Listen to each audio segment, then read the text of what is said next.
బిడ్లారా, ఆయన కృప, ఆయన కాపుదల, భద్రత నిత్యము మీకు తోడై ఉండునుగాక.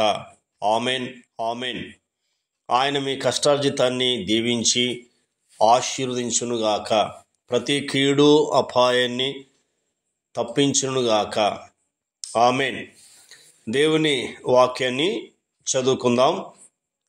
ప్రకటన గ్రంథము 3వ అధ్యాయము 10-11 వచనము 2 వచనాలు చదివి ధ్యానించుకుందాం.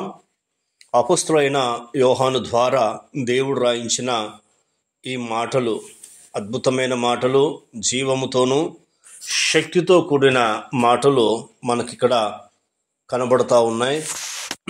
ఫిలదెల్ఫియా సంఘానికి దేవుడు ఈ వాగ్దానాన్ని తెలియపరుస్తున్నాడు. ఆ వాగ్దానాన్ని మనం కూడా పొందుకుందాం.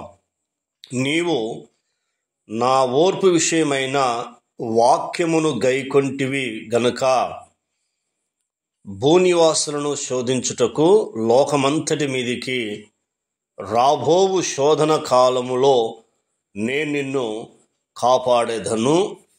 దేవుడు అద్భుతమైన వాగ్దానాన్ని ఇక్కడ తెలియపరుస్తున్నాడు. అంటే ఈ ఫిలదెల్ఫియా సంఘానికి ఉద్దేశించే దేవుడు మాట్లాడుతున్నాడు. కానీ ఈనాడు మనం యేసు క్రీస్తు ప్రభువును నమ్ముకున్న మనము, యేసు క్రీస్తును సొంత రక్షకుడిగా అంగీకరించిన మనము, ఆయన కొరకు వధువు సంఘముగా సిద్ధపడుతున్న మన ఆత్మీయ జీవితంలో కూడా మనతో కూడా దేవుడు మాట్లాడుతున్నాడు. అంటే ఓర్పు విషయమై ఈనాడు చాలామందికి ఓర్పు లేదు. ఓర్పు ఉన్నప్పుడే వాక్యాన్ని మనం గైకొంటాం. శ్రమలు, బాధలు, కష్టాలు, నిందలు, వ్యాధులు, పేదరికం ఇవన్నీ ఉంటాయి. కానీ దేవుని వాక్యం వినడానికి మనకు ఓర్పు కావాలి. ఈనాడు పని చేయడానికి ఓర్పు ఉన్నది. ఒక ఉద్యోగం, వ్యాపారం, పొలం పనులు చేయడానికి ఓర్పు ఉన్నది. కానీ దేవుని వాక్యాన్ని వినడానికి, దేవుని వాక్యాన్ని చదవడానికి, ధ్యానించడానికి చాలామందికి ఓర్పు లేదు. కాబట్టి దేవుడికి సమయం ఇవ్వట్లేడు. మరి ఇక్కడ ఈ ఫిలదెల్ఫియా సంఘాన్ని దేవుడు మెచ్చుకుంటున్నాడు. వాక్యము గైకొంటివి గనుక అంటున్నాడు. అంటే వాక్యం ఎప్పుడైతే గైకొంటామో వాక్యమే దేవుడు, దేవుడే వాక్యము. అంటే యేసు క్రీస్తు ప్రభువారి మాట నువ్వు ఎప్పుడైతే గైకొంటావో ఆయన నీతో చేస్తున్న వాగ్దానం ఏంటంటే, భూనివాసులను శోధించుటకు లోకమంతటి మీదికి రాబోవు శోధన కాలంలో నేను నిన్ను కాపాడుతానంటున్నాడు. అంటే రేపు భూమి మీదకి శోధన రాబోతుంది.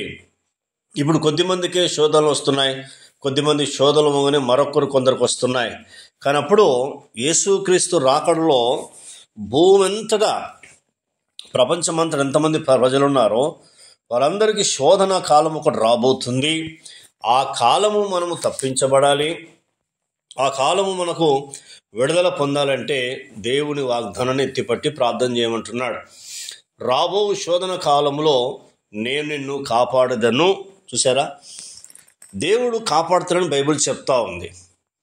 మరి మనం చూస్తున్నప్పుడు సామెతల గ్రంథంలో 11వ అధ్యాయంలో ఏం చెప్తున్నాడంటే, ఉగ్రత అంటే రాబోతున్న శోధన కాలంలో నీ ఆస్తి నిన్ను రక్షించదు, నీ ఆస్తి నిన్ను కాపాడదని సొలొమోను భక్తుని ద్వారా దేవుడు ఆ మాటలు రాయిస్తూ ఉన్నాడు.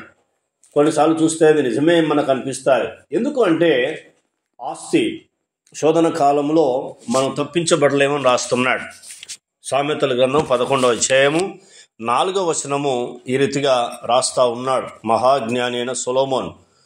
ఉగ్రత దినమందు ఆస్తి అక్కరకు రాదు. అంటే శోధన కాలంలో శోధన వస్తున్నప్పుడు నీ ఆస్తి నీకు అక్కరకు రాదని అర్థం ఏంటంటే, ఆస్తి కాపాడదు, ఆస్తి ఆరోగ్యం ఇవ్వదు, దానివల్ల ప్రయోజనం లేదని దేవుడు చెప్తున్నాడు. నీతి మరణం నుండి రక్షించును అంటున్నాడు.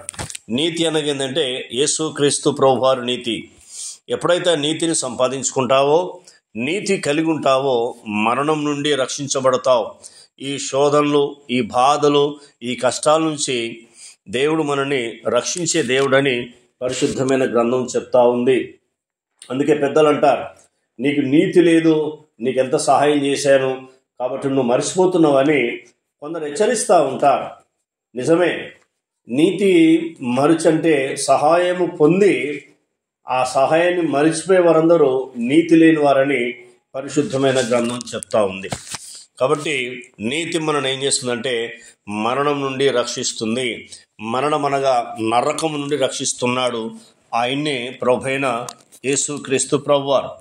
మొదటి రెండోది చెప్తున్నాడు ఆయన, నేను త్వరగా వచ్చుచున్నాను, ఎవడును నీ కిరీటమును నపారింపకుండాన్నట్లు నీకు కలిగిన దాన్ని గట్టిగా పట్టుకోమంటున్నాడు.